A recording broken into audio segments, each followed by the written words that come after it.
Have you ever found yourself holding on to something you know you'll probably never use, all because of that little voice in your head that says, just in case?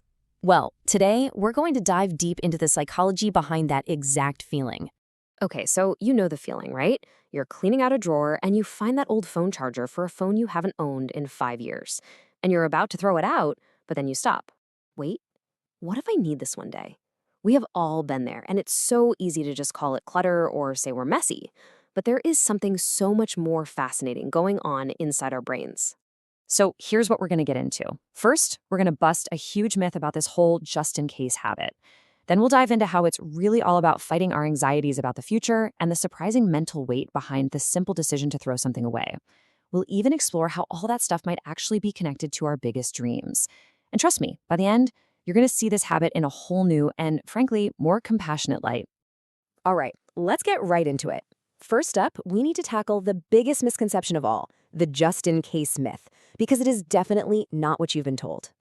So on one hand, we have the myth we all tell ourselves, that you're just messy, you're disorganized, you lack discipline, but the reality, it's so much deeper than that. Your brain is actually trying to protect you.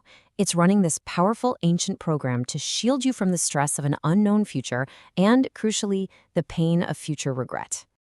So if it's not about being disorganized, then what is it really about? Well, it all kicks off with our deep-seated need to fight back against an uncertain future. Look, life is unpredictable. It's chaotic. And for a brain that likes to plan and prepare, that can be a really uncomfortable feeling. So it comes up with a clever little strategy. By holding on to physical stuff, it creates this comforting, even if it's kind of false, sense of preparedness. That random screw or that old cable, it feels like a concrete solution to some imaginary future problem.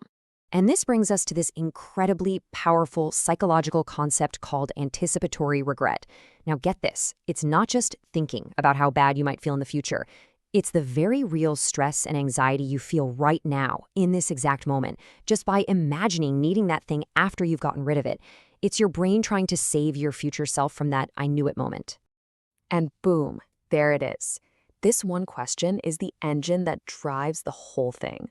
What if I throw this away today and desperately need it tomorrow? The second that thought pops into your head, your brain treats it like a real, immediate threat. And keeping the item, well, that's the easiest way to make that feeling of stress go away. Okay, next, let's talk about the decision itself, because there's a real mental weight to it, and it helps explain why it's just so much easier to keep stuff around.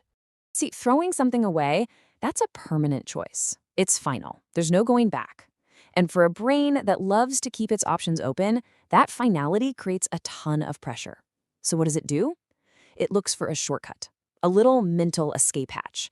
And the easiest escape of all is to just not decide. To put it off by saying, you know what, I'll just keep it just in case.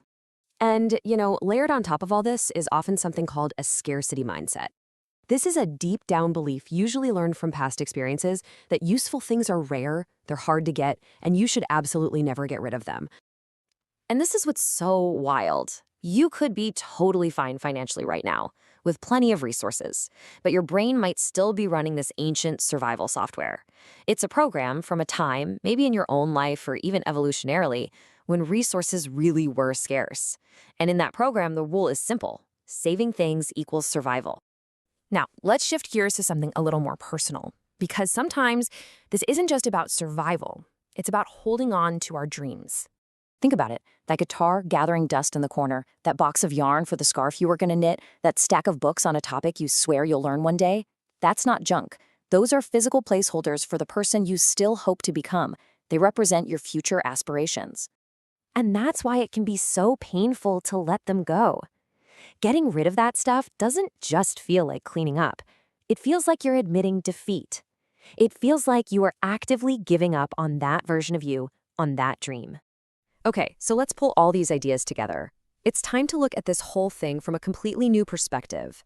The perspective of a mind that's trying to be protective and thoughtful. So what does this all mean, really? It means that first idea we had, that you're just disorganized, it just doesn't hold water. The real story is so much deeper and honestly so much kinder than that. What this behavior really suggests is that you're probably a deeply thoughtful person. You're someone who thinks about the future, who values having the right tools for the job, and who genuinely wants to be prepared for whatever comes your way. So if you take one thing away from all this, let it be this. Your brain isn't being difficult. It's not flawed. It's a remarkably protective machine that's just working overtime, trying its best to keep you safe from future stress, from the fear of not having enough, and from that awful sting of regret. And so I want to leave you with a question to think about. The next time you find yourself holding on to some random object, just in case, pause for a second and ask yourself, what am I really holding on to here? What version of my future self does this object represent? You might be surprised by the answer.